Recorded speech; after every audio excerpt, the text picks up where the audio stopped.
আমরাও ছোটবেলায় শুনেছি এখানে আর কি সোনার ইট আছে। তারপর দেখা গেল আমার দাদু পুরনো কাগজ কমলাপদ মন্ডল লিখে গেছে যে পুরনো বাড়ি ইট গুপ্তধন কিছু লুকানো আছে। হ্যাঁ, এবং জঙ্গলে এবং কয়লা খাদান আছে। এখানে বলে নাকি দেখে একজন জ্যোতিষী বলেছিল বহু আগে যে একটা সোনার ইট আছে, সেটা বাবুদের দাদু লিখে রেখেছে একটা কাগজে সোনার ইট আছে, কিন্তু এখনো সেটা খোঁজ অনেকেই চেষ্টা করেছে, পায়নি। মানে এমন একজন ব্যক্তি পাবে, সে বোঝা যাচ্ছে না কে। প্রিয় দর্শক বন্ধুরা, আজকে আপনাদেরকে দেখাবো ভরা গ্রামে অবস্থিত মণ্ডলদের জমিদার বাড়ি। সেই জমিদার বাড়ির চত্বরের কোনো এক জায়গাতে লুকানো আছে সোনার ইট।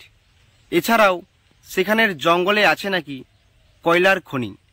তো আজকের ভিডিওটা সম্পূর্ণ দেখার অনুরোধ রইল।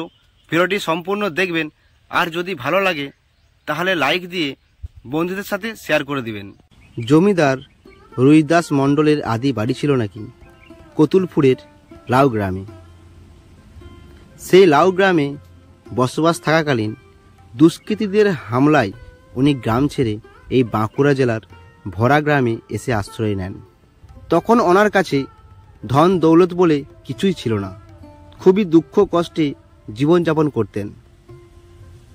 হঠাৎ একদিন মা দুর্গা স্বপ্নে দেখা দেন যে আমাকে পুজো কর, তাহলে তোর দুঃখ কষ্ট রোগ জ্বালা যন্ত্রণা সব দূর হয়ে যাবে।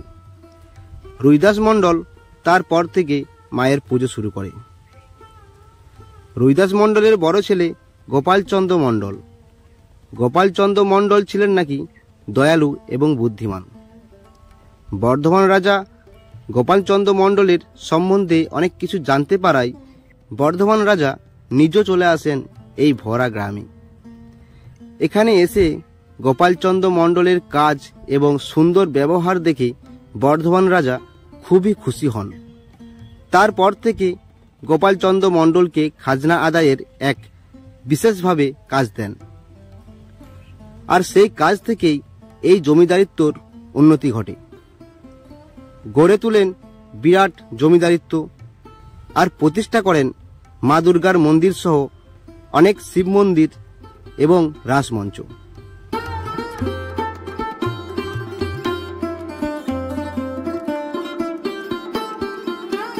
জমিদার বাড়ির অর্ধেক অংশ ভেঙে গিয়ে মাটির সাথে মিশে গিয়েছে।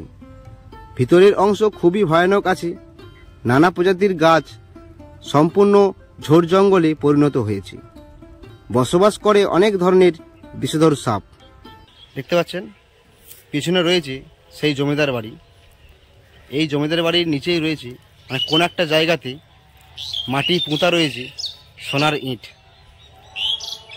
তো কতগুলো সোনার ইট হবে সেটা আমি জানি না। আপনাদের দেখে মনে হচ্ছে এই জমিদার বাড়িটি কিন্তু ছোট, আসলে তা নয়। একদিকটা ধসে পড়ে রয়েছে, আর এর পিছনে রয়েছে বড় একটি বাড়ি রয়েছে। সেই বাড়িটা আপনারা দেখতে পাবেন না, আর আমি ভিতরটা প্রবেশ করছি না, আমাকে মানা করছে, কারণ সেখানে রয়েছে বড় বড় সাপ, যে কোনো টাইমে বিপদ ঘটতে পারে। তাই আপনাদেরকে বাইরে থেকে দৃশ্যটা দেখাচ্ছি।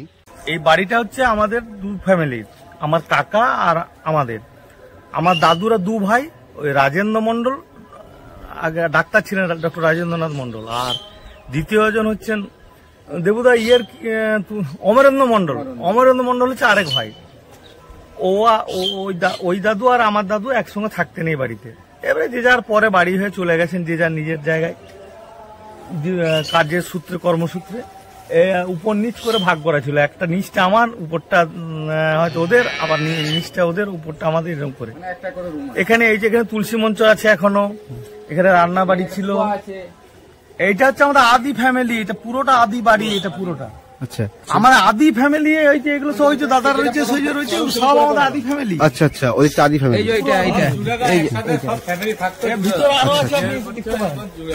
এটা তো তাহলেও নতুন, ওগুলো একবারে পুরনো, আরো পুরনো। এটা তো পরে হয়েছে।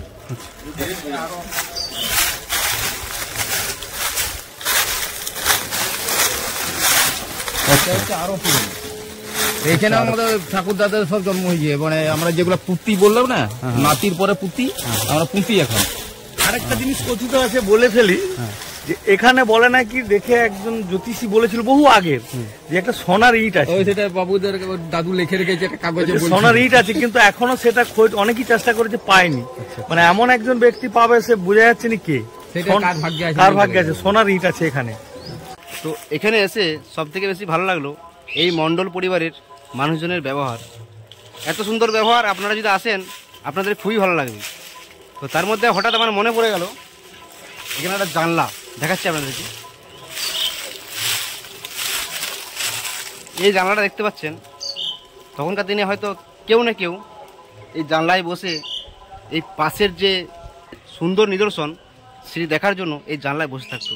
তো আমরা এই জমিদার বাড়ি ঘুরতে ঘুরতে এই জমিদার বাড়ির একজন ওয়ারিসকে পেয়েছি। তো ওনার কাছ থেকে আজকে আমরা জেনে নেব এই জমিদার বাড়ির লুকানো কিছু ইতিহাস। ভিডিওটা সম্পূর্ণ দেখতে থাকুন, আপনাদের অবশ্যই ভালো লাগবে। আর যদি ভালো লাগে লাইক দিয়ে চ্যানেলটা সাবস্ক্রাইব করে দেবেন। হ্যাঁ, আপনার নাম? আমার নাম দেবাশিস, ভালো নাম দেবাশিস মণ্ডল, দেবু মণ্ডল বলে সবাই চিনে। আমাদের আসল বাড়ি ছিল মানে কতুরপুর কাছে লাউগাম। বর্গিদা আক্রমণে তখন আমরা শুনেছি বাপ ঠাকুরদার মুখে যে আমরা ওখান থেকে এখানে চলে আসি। তখন এখানে মানে একটা মানে আদিবাসী জাতির একটা এখানে বসবাস ছিল, তাদের নাম মানে তাদের ভড় জাতি, ভড়, তার নাম অনুসারেই এখানে নাম হয়েছে ভোড়া। হ্যাঁ, তারপরে আমাদের এখানে এসে আমাদের যে বাপ ঠাকুরদা চাষবাস করতেন, দিয়ে মাঠে ঘাস কাটতে কাটতে শুলের ব্যায়াম, পিঠের যে যন্ত্রণাকে শুলের ব্যায়াম বলতো আগে, সেই ব্যায়ামে অজ্ঞান হয়ে যায়। তো মা দুর্গা তাকে স্বপ্ন দেন যে এরকম তুই আমার পুজো কর, তাহলে তুই সেরে যাবি। না আমি কি দিয়ে পুজো করবো, আমি তো এত গরিব, আমি কি করে পুজো করবো, না তুই ঘটে ঘটেই করবি। তো আমাদের ওই শীতল লালের মন্দির আছে আমাদের কুলদেবতা, ওইখানে তালপাটা টাট করে আর ঘটে পটে মা দুর্গার পুজো করেছিলাম। তার পরবর্তীকালে বর্ধমান মহারাজার আমার সেই দুধর মণ্ডল শেষদার হন।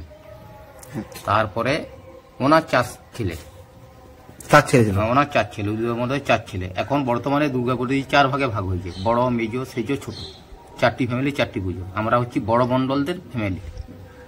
আমাদের প্রতিষ্ঠা হচ্ছে মা দুর্গা, এই যে গোপালচন্দ্র মণ্ডল, ওই ওখানে ওনার নাম খোদাই করা আছে দেখুন মন্দিরটাতে। গোপালচন্দ্র মণ্ডল উনি এটি প্রতিষ্ঠা করেছিলেন। তাই সেই দিয়ে তখন পুজো আমি কি দিয়ে পুজো করবো, না ওকে ভ্যাটের নাড়ু আর কুড়োর নাড়ু দিয়ে করবি। এখনো পর্যন্ত আমাদের সেই ভ্যাটের নাড়ু কুড়োর নাড়ু মানে প্রচলন আছে। হ্যাঁ, আগে ছোটবেলায় শুনেছি যে জয়পুর থেকে প্রচুর কাঙালি এখানে আসতো, এত ঢাক ঢোল সব আসতো, বাচ্চা ছেলেদিকে আমাদের নবপত্রিকা যখন উঠে 4টা মেলা একসাথে উঠে, ওটা দেখার। হ্যাঁ, আমরা যে কোনোদিন অন্য চ্যানেলে দেখবেন ভোড়ার জমিদার বাড়ির ওই করোনার সময় আনন্দবাজার থেকে এসে ছবি তুলে নিয়ে গেছিল।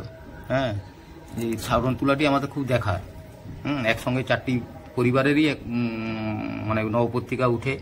হ্যাঁ, এখন আগে 3 দিন যাত্রা হতো, এখন 1 দিন হয়ে গেছে পয়সার অভাবে।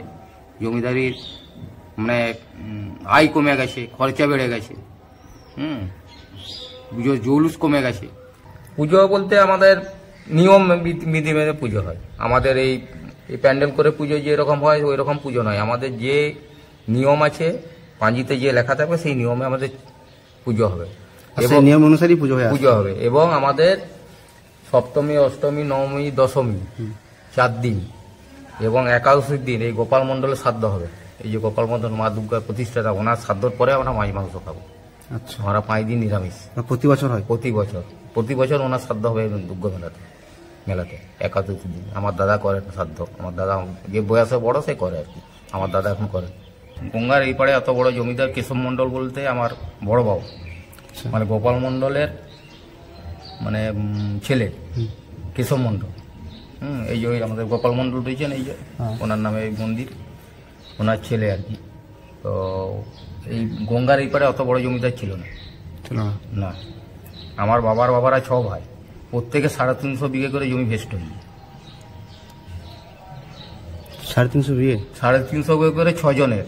আমার হচ্ছে লদের মানে বড় মণ্ডলের ল ফ্যামিলি। কেশব মণ্ডল হচ্ছে আমার বড় বাবা, দাদুর মানে আমার দাদু হচ্ছে আমার দাদুরা 6 ভাই। কেশব মণ্ডলের 6 ছেলে। শুনলাম নাকি আপনাদের জঙ্গলে ছিল? এখান থেকে সোনামুখী পর্যন্ত আমরা নিজের মানে জায়গাতে হেঁটে যাব। এখন সরকার নিয়ে নিয়েছে। এবং কি সোনার উপর গয়নার? হ্যাঁ আগে গুপ্ত তো সে আছে, মায়ের মুকুট টুকুট অনেক কিছুই আছে, গয়না আছে, গয়না হিসাবে মায়ের মুকুট আছে, মায়ের মুকুট মায়ের আছে, মুকুট, মালা, মালা, ত্রিশূল, রূপর ত্রিশূল, হ্যাঁ সোনার মুকুট, রূপর মুকুট। তো আমি এটাও শুনলাম নাকি যে এই বড় মণ্ডল বাড়িতে কোথাও না কোথাও সোনার ইট লুকানো রয়েছে, এটা কি সত্যি?